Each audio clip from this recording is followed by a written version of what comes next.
Bihar assembly ఎన్నికల్లో వెనకబడ్డానికి తమ party వైఫల్యం కాదన్నారు తెలంగాణ బీజేపీ అధ్యక్షుడు కిషన్ రెడ్డి. నితీష్ కుమార్ అధికారాన్ని నిలబెట్టుకున్నారన్నారు. బీహార్ ఎన్నికల కోసం ప్రధాని మోడీ నుంచి కింది స్థాయి కార్యకర్తల వరకు పనిచేశామంటోన్న కిషన్ రెడ్డితో మా ప్రతినిధి Aluri Ramesh face to face. Bihar ఎన్నికల ఫలితాలు ఊహించిన దానికంటే ఉత్కంఠంగా జరిగాయి. అయితే అంతిమ ఫలితంలో భారతీయ జనతా పార్టీ ఓటమిని చూసింది. బీహార్ ఎన్నికల ఫలితాలపై తెలంగాణ రాష్ట్ర అధ్యక్షుడు కిషన్ రెడ్డి ఏమంటున్నారో మనం మాట్లాడదాం. బీహార్ ఎలక్షన్ రిజల్ట్ని మీరు ఎలా చూస్తున్నారు? తప్పకుండా గెలవాలని అందరం భావించాము. దానికోసమే మా ప్రధానమంత్రి స్థాయి నుంచి బీహార్లో ఉండేటువంటి ఒక సాధారణ కార్యకర్త వరకు కూడా పట్టుదలతో పనిచేశాం. అందులో మనము అందరికి తెలిసిన విషయమే గెలవాలనేటువంటి లక్ష్యం. ఎందుకంటే 2 సార్లు అక్కడ నితీష్ కుమార్ గత 2 సార్లుగా ముఖ్యమంత్రిగా ఉన్నారు. ఈసారి మేం కావాలి, మా పార్టీ అధికారంలో రావాలి, జేడీయూ స్థానంలో బీజేపీ అధికారంలో రావాలని మేము ఆశించాము. కానీ రాలేకపోయాము. జేడీయూ ఉంటే బాగుంటుంది, నితీష్ కుమారే ఉండాలి అనేటువంటి ప్రజలు భావించారు. కాబట్టి మళ్ళీ ఆయననే గెలిపించుకున్నారు. మా దగ్గరికి వెళ్ళి అధికారం వాళ్ళ అధికారం వాళ్ళు నిలబెట్టుకున్నారు. మీ ఫెయిల్యూర్ కాదంటారు? అది ఫెయిల్యూర్ అని ఎందుకంటాము? ప్రయత్నం చేశాము. ప్రయత్నంలో ఇప్పుడు అన్ని రాష్ట్రాలు మేము రావాలని కోరుకునేంత మాత్రం అన్ని రాష్ట్రాల్లో బీజేపీ రాలేదు కదా. కాబట్టి అక్కడ మేము ఎప్పుడు అధికారంలో లేము. కలిసి చిన్న పార్టీగా ఉన్నాం తప్ప ఎప్పుడు అధికారంలో లేము. ఈసారి మేము స్వతంత్రంగా వస్తే బాగుంటుందని భావించాము. కానీ మాకంటే అక్కడ ఉన్నటువంటి భాగస్వామ్య పార్టీలు, అది లల్లూ ప్రసాద్ యాదవ్ గారు కావచ్చు, కాంగ్రెస్ పార్టీ కావచ్చు, వాళ్ళందరూ కూడా బలమైనటువంటి పార్టీలుగా ఈరోజు ప్రజలు గుర్తించారు. అవి కుల సమీకరణలు కావచ్చు, లేకపోతే ఓటు సమీకరణలో కానీ వాళ్ళు మాకంటే పై చేయిలో ఉన్నారనే విషయం అర్థమైంది. మీరు అంటే ఏంటి ప్రధానంగా మీరు ఇప్పటివరకు గుర్తించినటువంటి కారణం ఏముంది? ఎందుకు మీరు వెనకబడారని భావిస్తున్నారు? నేను ఇంతకుముందు చెప్తున్నాను. ఒకటి, బలమైనటువంటి పార్టీలు అక్కడ చేరాయి.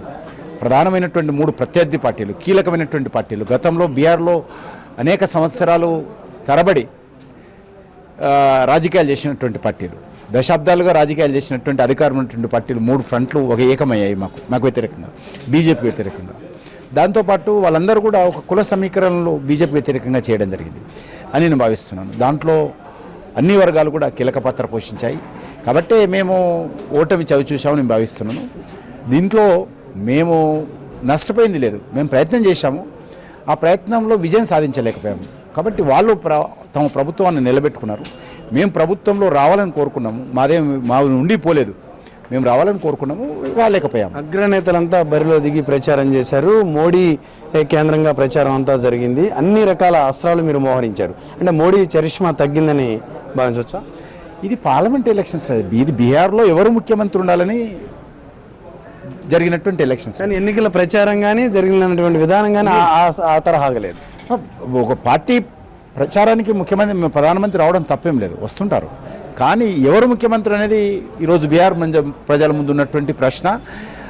వాళ్ళు ఇవ్వాల్సినటువంటి తీర్పు, ఆ తీర్పులో నితీష్ కుమారే ముఖ్యమంత్రిగా ఉంటే బాగుంటుందని భావించారు.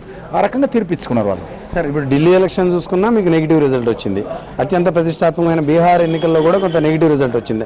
అంటే పాలనపై ప్రజలు సంతృప్తిగా లేదనేది ఉందా? ఆ రకమైనటువంటి ప్రభావం కూడా ఉందనుకోవచ్చా? 1000 కోట్ల ప్యాకేజ్ ఇచ్చిన తర్వాత కూడా ఎందుకు మీరు ప్రజల విశ్వాసాన్ని చూరగొనలేకపోయారు? అంటే ఒక 10-15 సీట్లు ఎడ్జి కాకుండా ఏకమొత్తంగా అధికారాన్ని కట్టబెట్టినటువంటి పరిస్థితి ఉంది. ఎట్లా చూస్తాను? నేను ఒకటే చెప్తాను, ఇది పార్లమెంట్ ఎలక్షన్స్ సంబంధం ఉండదు. పార్లమెంట్ ఎలక్షన్స్ అప్పుడు ఎవరు ప్రధానమంత్రి ఉండాలని కోరుకున్నారు? నరేంద్ర మోడీ ప్రధానమంత్రిని చేశారు. బీహార్ ప్రజలు కూడా నరేంద్ర మోడీ కావాలని, బీహార్ ప్రజలు ముఖ్యమంత్రిగా నితీష్ కుమార్ కావాలనుకున్నారు. కాబట్టి దానికి తేడా ఉంది. ఎందుకంటే ప్రధానమంత్రిగా నరేంద్ర మోడీ గారికి వేశారు, వాళ్ళు ముఖ్యమంత్రిగా నితీష్ కుమార్కి వేశారు. కాబట్టి దీంట్లో పెద్ద మనము బాధపడాల్సినటువంటి అవసరం కూడా లేదు. ఈరోజు ఇప్పుడు ఉన్నటువంటి పరిస్థితుల్లో నితీష్ కుమారే మళ్ళీ ముఖ్యమంత్రిగా ఆయననే ఉంటే బాగుంటుందని ప్రజలు భావించారు, ఓటేశారు. చివరిగా వరంగల్ ఉప ఎన్నికకు సంబంధించి ఎటువంటి వ్యూహాన్ని అవలంబించబోతున్నారు? తెలుగుదేశం పార్టీ అధినేత చంద్రబాబు, అదేవిధంగా బీజేపీ అగ్రనేతలు ప్రచారానికి వచ్చే అవకాశం ఉంది. ఎవరు ఏమనుకున్నప్పటికీ కూడా వరంగల్లో బీజేపీకి రోజు రోజుకు అనుకూలమైనటువంటి వాతావరణం వస్తుంది.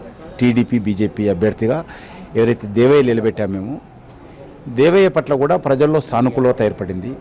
దేవయ్య పట్ల కూడా ఈరోజు ఒక మంచి అభ్యర్థి, మా వరంగల్లో పుట్టినటువంటి దళిత బిడ్డ అమెరికా స్థాయికి ఎదిగాడు. వరంగల్లో మొట్టమొదటి 2009లో ఐటీ పరిశ్రమ పెట్టాడు. ఫస్ట్ ఐటీ ఇండస్ట్రీ ఈ స్టార్టెడ్ ఎట్ వరంగల్. వారు వరంగల్ అన్ఎంప్లాయిడ్ యూత్. వరంగల్ ఉన్నటువంటి నిరుద్యోగ యువకుల కోసం ఐటీ కంపెనీ పెట్టాడు. వరంగల్లో వందలాది విద్యా సంస్థల్లో మరి పేద విద్యార్థుల చదువుకు సహకరించాడు.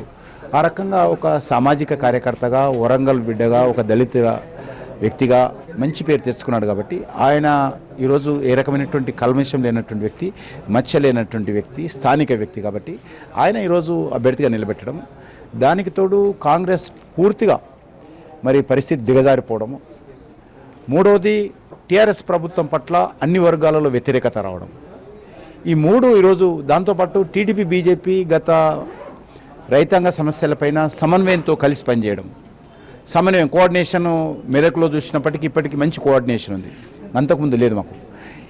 ఒకటి బీజేపీ టీడీపీ కోఆర్డినేషన్, ఒకటి బీజేపీ అభ్యర్థిగా పోటీ చేస్తున్నటువంటి దేవయ్య పట్ల సానుకూలత, కాంగ్రెస్ ప్రతిష్ట పూర్తిగా మసకబారడం, టీఆర్ఎస్ పట్ల పూర్తిగా ప్రజల్లో అన్ని వర్గాల్లో, అది విద్యార్థులు కావచ్చు, నిరుద్యోగ యువకులు కావచ్చు, రైతులు కావచ్చు, గిరిజనులు కావచ్చు, దళితులు కావచ్చు, అన్ని వర్గాల్లో కూడా ఈరోజు టీఆర్ఎస్ పట్ల స్లోగా వ్యతిరేకత రావచ్చు. ఇవన్నీ కూడా కలిసి వస్తాయి అనేటువంటి భావన మాకు ఫీల్డ్ మీద కనిపిస్తుంది. మేము అనుకున్న దానికంటే ఎక్కువ ప్రజల్లో మాకు అనుకూల స్పందన, మేము ఇంత స్పందన ఉంటుందని అనుకోలేదు, కానీ మేము ఫీల్డ్ మీద వెళ్తున్నప్పుడు చాలా అనుకూలమైనటువంటి స్పందన కనిపిస్తూ ఉంది. కాబట్టి మరింత పట్టుదలతో పనిచేద్దామనేటువంటి పనికి 1-2 సార్లు మేము కలిసి కూర్చుంటున్నాం.